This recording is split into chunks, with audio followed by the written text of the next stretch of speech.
তো আজকে আমি বানাবো ঘুগনি। তার জন্য আলুটা ভালোভাবে প্রথমে সিদ্ধ করে নিয়ে ভালোভাবে কেটে ভেজে নিতে হবে।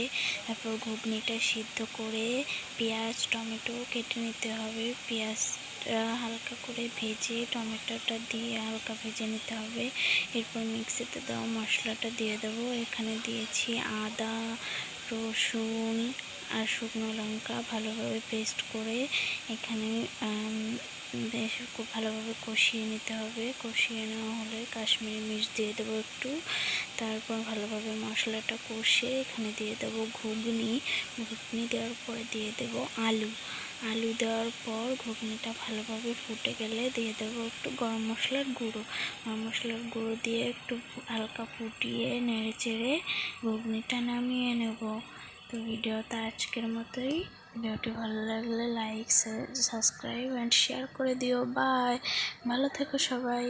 এরপর গরম মশলার গুঁড়োটা দিয়ে ঘুগনিটা হালকা নেড়ে চেড়ে নামিয়ে নেব। টাটা।